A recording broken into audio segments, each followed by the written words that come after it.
What is up, Wholesome Media community? This is our first live video for Young Minds Collide. Super excited. We're waiting on Caleb to join in. We're adding him right now.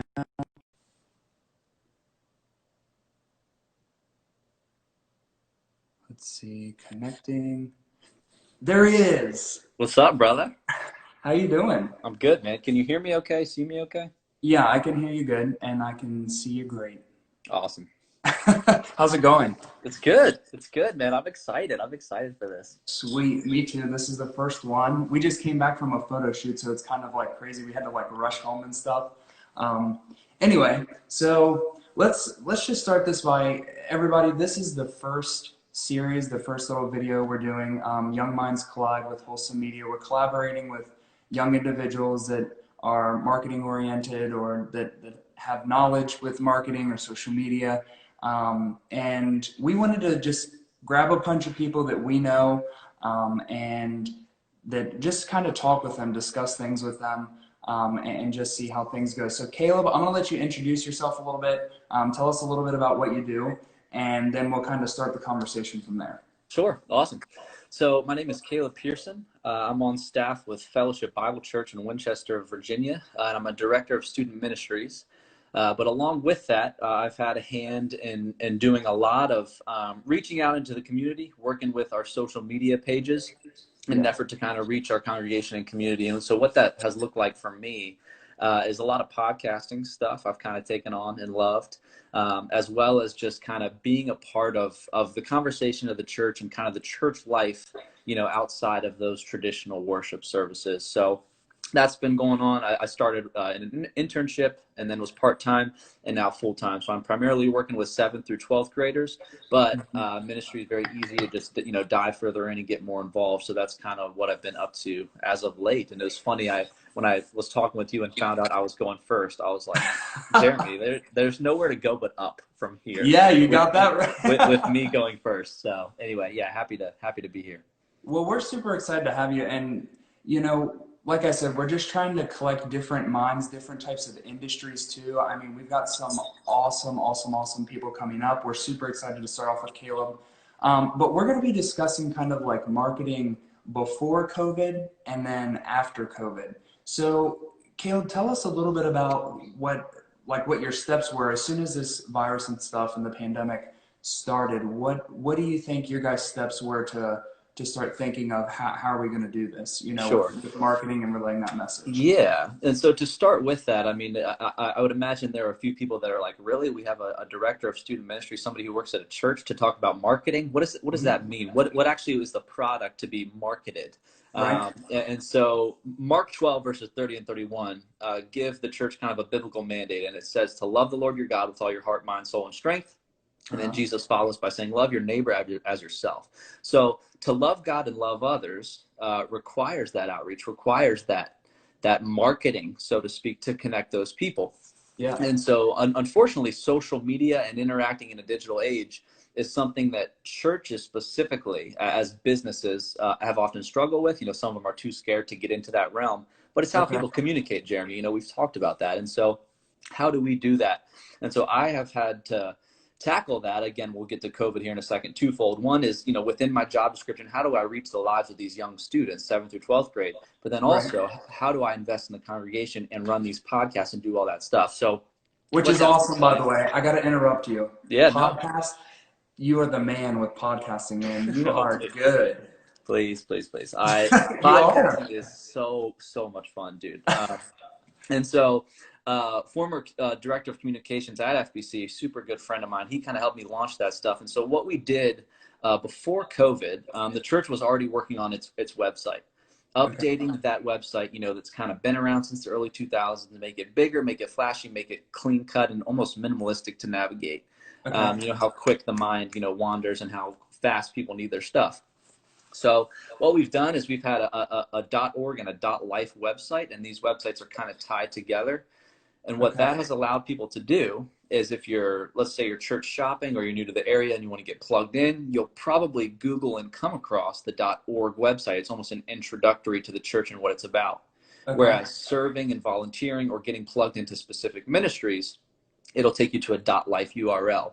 What's cool Okay. about that is we use a software called Nucleus. It's often called nucleus.church, that helps churches do this and streamline that. So that's all back-end stuff happening as you reach that website. But that's been the framework that I've worked with. And so that has allowed the church to have a Facebook page, and reach out to people in that way. But we're always trying to refer people to our website, because that's Okay. what So again.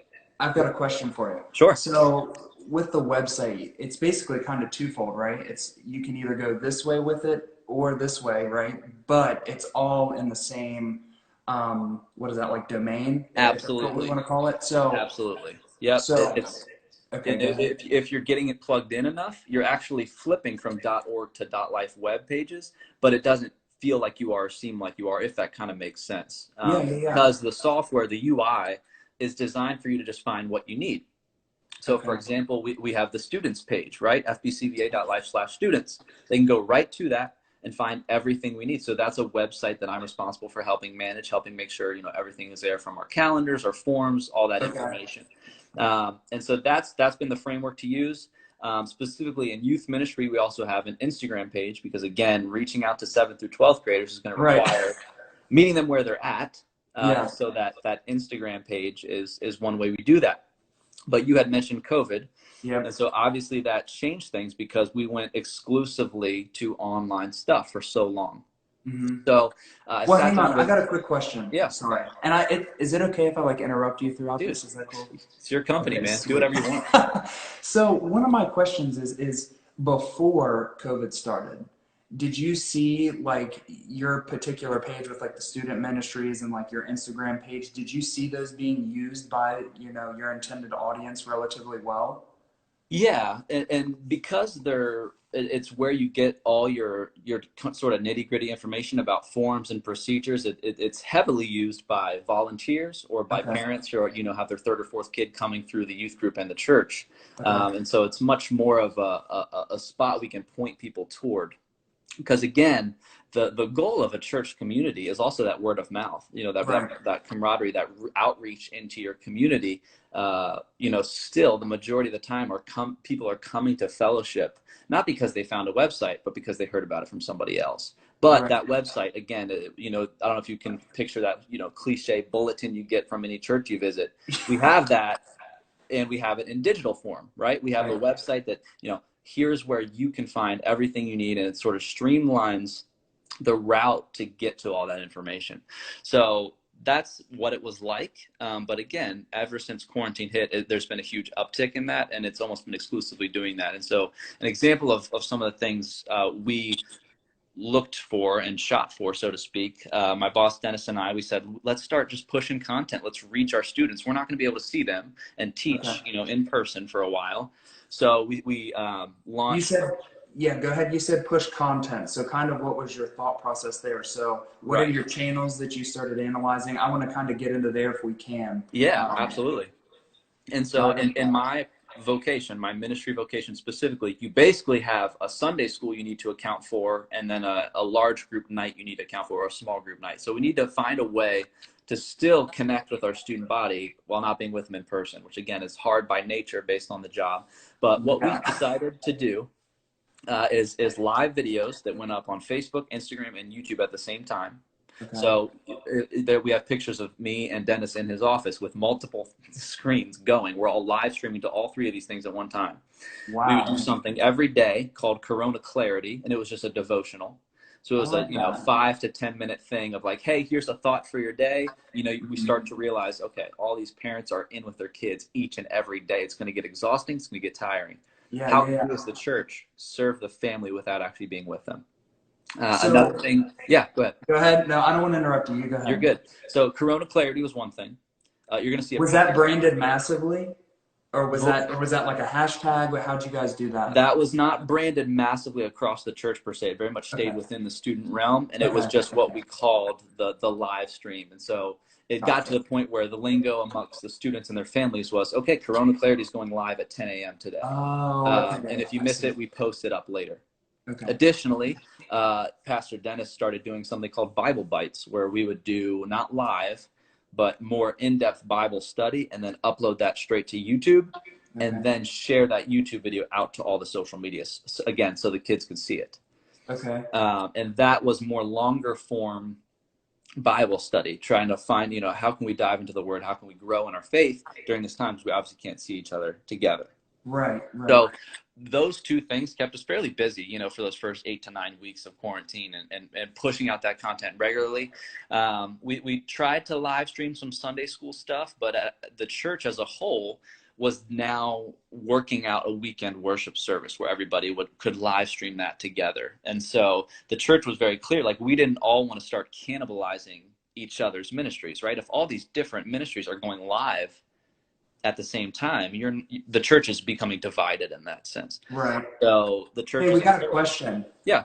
I'm going to throw something at you. We got a question from Adam. You know Adam. We met in the Zoom group, remember? Oh, yeah. Or the room group on Facebook. He asked, how did you, and I was actually wondering this, so it's super funny that he's asking this. How did you decide what time was best to go live for, like, your students? So how did you figure that out? Because, again, chaos is going on right now. I mean, parents are doing all this stuff with their kids. They're home. Parents, right. Some parents may be going a little crazy because they got so many kids. For sure. So how did you think about that? What was your strategy there? Yeah, we basically we were originally starting to think, oh, okay, this means we have to do Sunday mornings online. So our initial thought was, now there's this quarantine, we have to go live at 8 a.m., 9 a.m., the same time people go to church. But then we realized, wait a second, no, we don't. People aren't going to church right now. So then it became a question of, when could we catch the most people awake, but not get too late in the day to where it's not a part of your day, or it's not how we can equip our students to kind of start their day with a devotional, if that makes sense. Yeah. And so Dennis and I looked at our schedule, and we just practically realized, like, okay, 10 a.m., Dennis and I weren't always together. We just alternated days, and I would do it from my home. He would do it from his home. We would see each other go live. And so the students started to get a routine in place. That was one thing. We didn't want to keep changing the time, because then you're not, right. It's not reliable that way. Again, when, for example, the church podcast I'm on, that is uploaded as soon as possible. But I shoot for the exact moment each week so people can get used to that routine, right? Okay, right, it's going to be out. It's going to be out. So that was the thinking for that. But the beauty of the job is, Dennis and I would just kind of brainstorm ideas and say, hey, I'd love to post a YouTube video about this thing or about that thing. And so in my mind, it could be made and uploaded whenever, if it wasn't live. Mm-hmm. And then I would post about it around 8 p.m. Eastern, when, like, statistically the most people are on the internet or whatever. Right. Or 9 to 10 a.m. that morning, to try to catch people in their morning routine before they're off and kind of out for the day. Does that kind of answer your question? Yeah. I think it does. If it doesn't, I guess I'll ask another one. Okay. Yeah. But my other thought was, so you were saying with the Bible Bites, and remind me of the other one? Corona Clarity, which I think is phenomenal. It's catchy. It's catchy. You need to get 8th graders to remember it.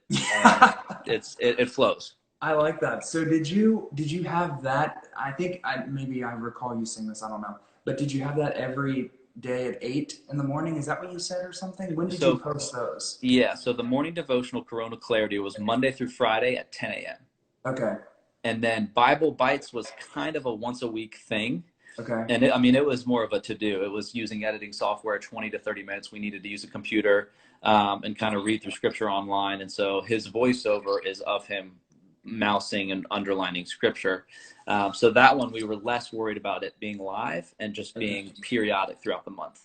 And then the weekends became an opportunity for the students to just worship with their families. Hey, this weekend the church is going to go live at this time, or they're going to upload this video at this time. We encourage our students to be with their families during that time. So we're not fracturing the church and trying to live stream a Sunday school, right, while parents are also trying. I don't know if you've seen what it's like to be in the same place with multiple Zooms going on, or multiple voice meetings or video meetings. It's a disaster. It's an absolute train wreck. So, yeah. We deal with that. We deal with that at the museum, because and some of our offices are so close together that we'll all be on one Zoom meeting, which you would think is kind of silly, but we would all be on it, and you just hear echoes going everywhere, and it's like you said, it's kind of chaotic. Yeah. Um, Yeah.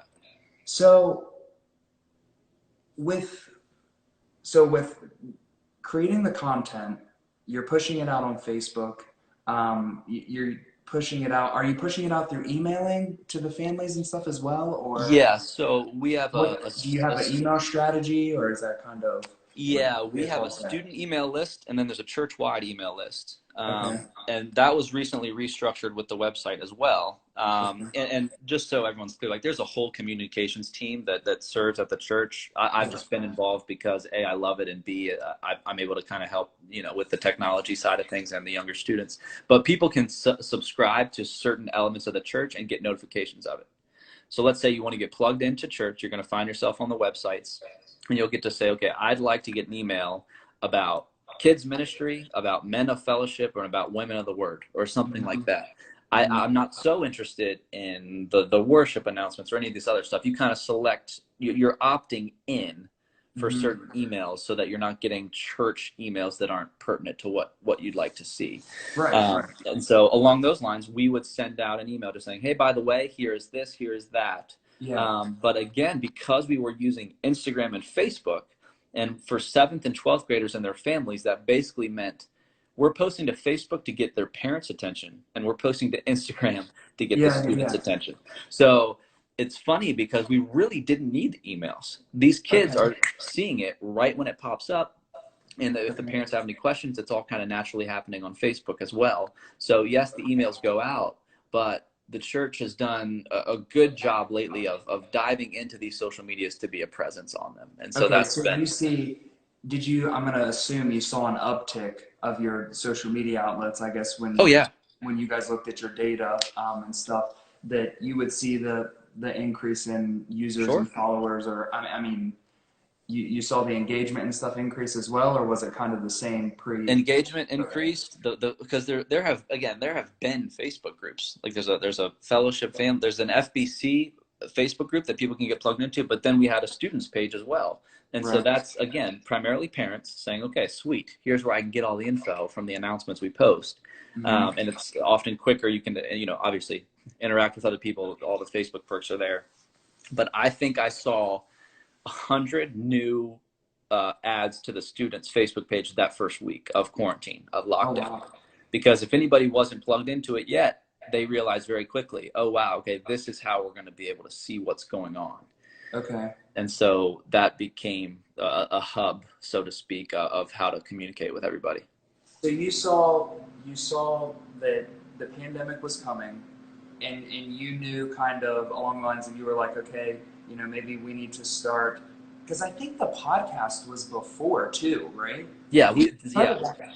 I think you started absolutely. that before, but which was awesome. I'd like for you to, before we get too far, going, I want you to talk a little bit about that because that's the part that is just freaking awesome to me. I think that all of us that are tapped into this live right now, and the entire community of Winchester, and even broader than that, this is just a great way to get a little bit of biblical information. And at least for me, that's where like I would listen to it. I listen to it at work. I know it comes out on Tuesday. I was Yeah, like, I'm ready to kind of listen to it, especially because it debriefs everything, which is super nice. I'm sure. not trying to steal your thunder or anything. No, yeah. But anyway, so you saw that this pandemic was coming. We needed to reach out on social media platforms. Didn't lean too much on mail emails and stuff. You lean more towards the social media portion and just your YouTube channel, Yep. correct? Mhm. So did you see an increase in YouTube users or subscribers to that page? I'm just curious there, or was it just people just going there to look at your information? Because like the museum. No, we did. Yeah, we Oh, did see okay. an uptick, and it was a total God thing when I look back on the timeline of it all, because the church was able to redo its websites. We launched 3 different podcasts, and my team with my boss and the student ministry realm, like we kind of rebranded our YouTube page and updated everything, from an outdated profile picture to new videos to new description, all that good stuff before the quarantine even hit. So this was some stuff we were already working on. And so it's kind of a cool moment because I'm there in Pastor Dennis's office, and I'm saying, this is crazy. Like, what is this quarantine going to look like? Obviously Yeah. none of us knew what exactly to do. And so it Right. was his idea. He's like, let's just start doing stuff. Let's put stuff out there. And so that was a dream come true for me, because we get to just try to be more creative, try to post Yeah. these different videos, interact with these kids. And so we started doing live large groups on Zoom. Oh, And so wow. Okay. Zoom has become a huge thing. I mean, still to this day, I'm Right. podcasting on Zoom. Okay. We're not using the booth or meeting in person quite yet. So, Well, let's talk about that a little bit. So you before, and correct me if I'm wrong, before launching Sermon Spotlight, it was in person, and yeah. you guys were able to go into the booth. You guys were able to collaborate and discuss, and you were sitting right next to each other. How did it work when all of this mess started? What was your strategy there? I mean, because you guys have a lot of stuff you're trying to manage. The communications team and stuff. So kind of explain that to us a little bit. Yeah, and I mean, the short answer is we said, okay, we have to start Zooming week to week. I mean, big picture from the church's perspective, and again, if you we're in Virginia, so if you were to look at Governor Northam's restrictions, churches and places of worship have their own kind of specific categories. So that was something that elders are praying over, leaders are discerning. What can we do? How can we use a building, a facility, to the best of our ability while following these guidelines? Yeah. And so the nature of the podcasting with us, obviously sitting closer than 6 feet apart, many pastors and staff members kind of on the older end or have pre-existing conditions. Obviously, we don't want to create content that suggests that we're not following the rules. Does that make sense? Right. And Yeah. so when I had that conversation with our executive pastor, I was like, okay, like that makes total sense, so we're going to start Zooming. And that's the good part. Again, the podcast, all you need is audio. I love uploading the video as well. We have an average of people that watch, they wait for the HD YouTube video to upload. The other half love to take us with them on the go. And so we were already 7 months into all the podcasts that the church does. And it's kind of 3 that encompass everything we do in our mission. But for the most part, they all just kind of switch to Zoom, and then you download the recording of Zoom, and then you upload it. So it's not ideal, but at least the content keeps rolling. Did you see people still engaged with that, or not? Because I read an article by Social Media Today that was saying that podcasting had actually decreased because people are staying home and not as many people are commuting. So oh, interesting. They're not listening to it as much. They're just chilling with their peeps at home, I guess. Yeah. So what did you still see the same amount of engagement there, or do you know? Yeah, I've seen a slight uptick in podcast engagement. And in my mind, my logic was, well, that makes sense. People are bored. Okay. Yes, they're not driving. I am 100% that person that's like, oh, my commute, my drive, let me put something on. I'll listen to it in the car. I will wait to take on that content until I'm driving, if that makes sense. Right, yeah. Then there are many people that do that. And I don't know if it's just the nature of the church or the desire to leave a weekend service and think about what the pastor talked about and then want to immediately inquire about the podcast. Because again, the hope, the vision for the podcast is to hear from the pastor kind of, behind the pulpit, so to speak. What were your thoughts on this? Is there anywhere you couldn't elaborate?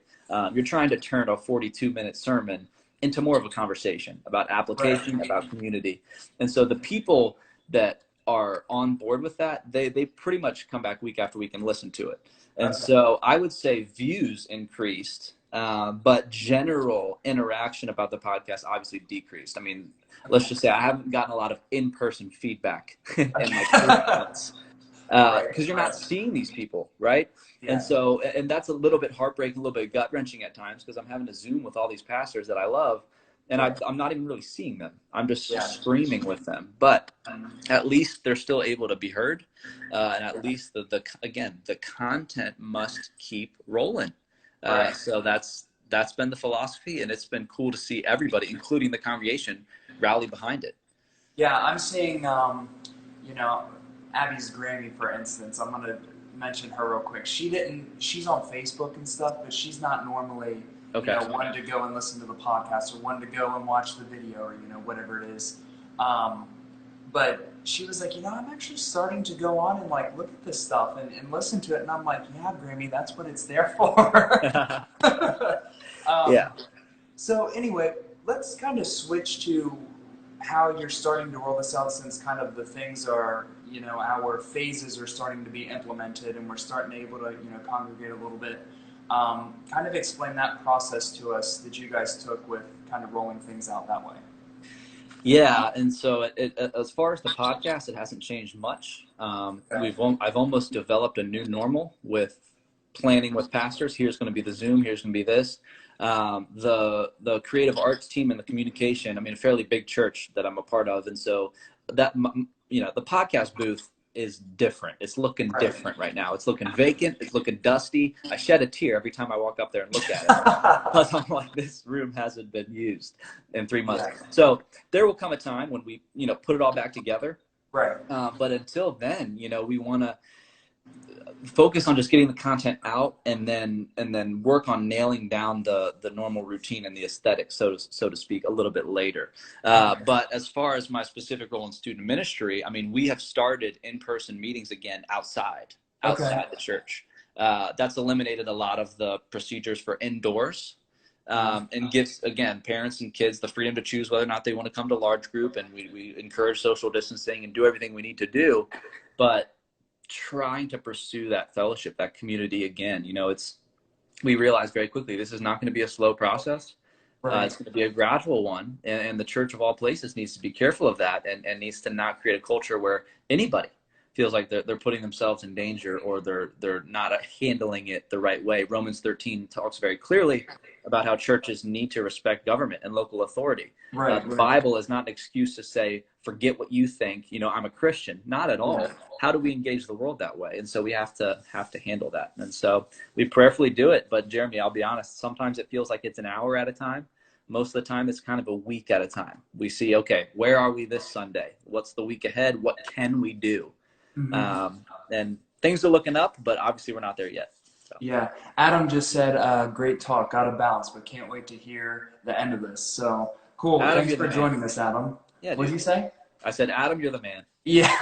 I'm glad I can see the chat. I didn't think I'd be able to. Oh, you can see it? Yeah. Oh, sweet. Why didn't you tell me you could see it? I'm not the host, bro. you talk about I know, but this is new for all of us, okay? Listen, this is going so much smoother than our practice run earlier today. I know. Yeah, that was a mess. Yeah. Anyway, so I want to know, okay, how did you start pushing this out to, your kids and stuff that you were letting them know, okay, we're going to start, meeting in person? And then twofold question. So how did you figure that out? Second of all, how did their parents react when you were pushing this stuff out on your different, platforms? What did they think about it? Yeah. So the students are actively plugged into each other's lives. Right. And so because they were all over at each other's houses and stuff hanging out before all this. That's how. Right. Well, and now that they can't do that, it means they're just on Google Hangouts all the time. Mm-hmm. And so the word of mouth in youth ministry is actually a strength, because you let one kid know, within 30 minutes, 40 kids down the line, they hear about it. But our students, and again, we have a student leadership team as well. So we're building up leaders within the 7th and 12th grade range to give them some responsibility and train them and helping run a program or a ministry of some sort. Right. We will reach out to them to reach out to their peers. And so there's kind of a way to get that word to spread. A lot of our students are on Discord. A lot of them are on Instagram. And then nearly all of their parents are on Facebook. Or if a mom or dad finds it on Facebook, it's easy to tell the neighbor across the street that their kid, here's the information. And then to answer your second question, the parents loved it. We huge shout out to my pastor Dennis, because he said, let's start doing stuff now. Like, why wait? Let's start posting videos. Let's start doing a regular devotional. Yeah. And so with youth ministry, there's always that cliche, adventurous spirit. They're the wild ones doing whatever they want. And so parents loved that. Yes, they were cooped up in their house with their crazy kids, but right away, within 48 hours of quarantine, there was now a daily thing that their kid could sit down and engage with the church body over. Okay. And that was Corona Clarity. And then, once a week or whatever, it was Bible Bites, or it was this, or it was that.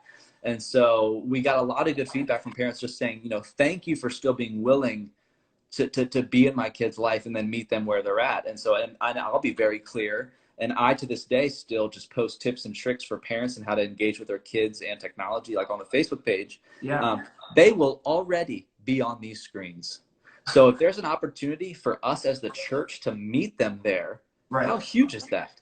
Yeah, yeah, yeah. Um, and the passion of mine is to be able to equip the church to use social media healthily, because obviously there can be garbage on social media, right? Right. It is not inherently a wrong thing, but people use it for wrong things. So how do we address that as a church? And so producing, you know, wholesome media, so to speak, right? You want to put it out. Sorry, I had to plug it. I'm sorry. Uh, you I you love want that. to do that. You want to meet them where they're at on these devices. And so the YouTube channel is huge for that. We pushed, please, if you need to take your kid's device and hit subscribe, do it, because Yeah. then our video will pop up amidst everything else they're watching. And Right. it can be a Right. way that they will see that stuff and come across it. Add to that, goofy, personalized stuff and jokes, and you get to hang out with them. The Mhm. kids loved Instagram Live when we were doing Corona Clarity. They would all chat in like, hi, good That's morning. awesome. Caleb, your nose is big, haha, whatever. And it's like, thank you. Like, I love this. It feels like we're Yeah. back together again. Right. So yeah, it's been a lot of fun for sure. That's awesome. So did you see, are you guys putting out like less content now that the phases are kind of going out and you're able to meet with individuals more and stuff? I can tell you at the museum level, and even with Wholesome, we're seeing that we're not putting out as much content. Um, but the stuff that we're putting out is more valuable, if that makes any sense. Oh, absolutely. So like we're putting out less, but whatever we do put out brings much more value to our intended audiences. So kind of talk a little bit about that if you could. Yeah, I think you nailed it. That's exactly what happened with us. And I could pretend that was super tactful, but we also just got fatigued. It's Oh, okay. Zoom fatigue, day in and day out. It's good for a routine, but as things have started to open up, we're posting less and less video content to kind of get ministry in these kids' lives each day, and more just resources to connect, and how to get plugged in and what next steps are going to look like. For Okay. example, the last couple of weeks we've been working on a summer camp because West Virginia has opened up guidelines, and I'll be gone all next week at a summer camp. So we're getting kids registered for that, and we've seen a record number of kids being registered for that, and we were wondering if Wow. any of them would, based on That's the awesome. logistics of all these kids staying at a camp. But guidelines are in place, and there's a way we can do it, and it's going to be done right. And so the kids are excited for that. But that whole mantra of, okay, the church should meet the people on social media can only go so far before you realize, okay, this is not true community. This is not, a lot of people will say, this is not a real conversation.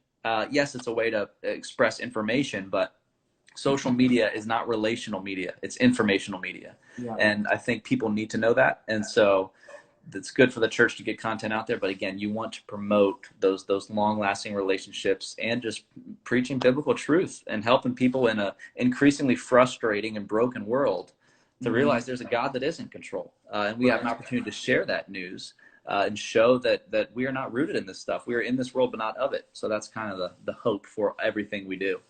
Hmm. Sweet. So kind of, we're gonna wrap this up a little bit. I Sure. wanted to keep it kind of short, and I Yeah. like this. This has been really good. I think we've been able to conversate and hit the kind of key points. The one thing I did want to talk about is with. I just have to bring this up because it was freaking awesome when we had the service outside. How did you guys? What was your thoughts behind that?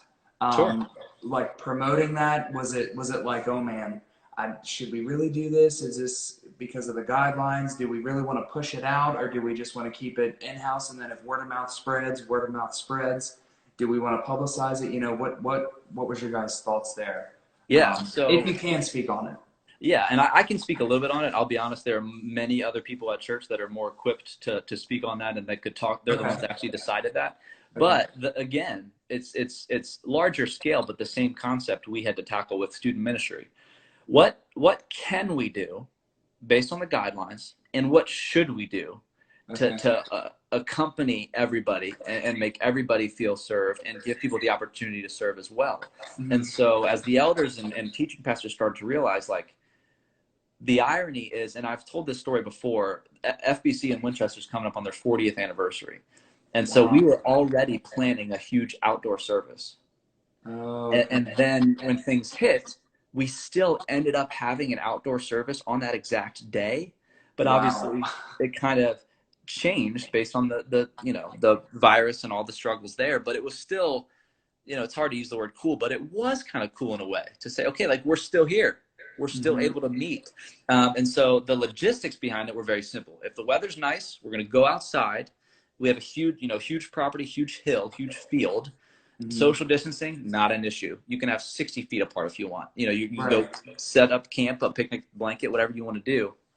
And it keeps people outside. There's no logistics of the building. I know a lot of things they were talking about were like, okay, how do we sanitize doors and avoid shaking hands and avoid doing anything to compromise anybody's health or compromise anybody's comfort?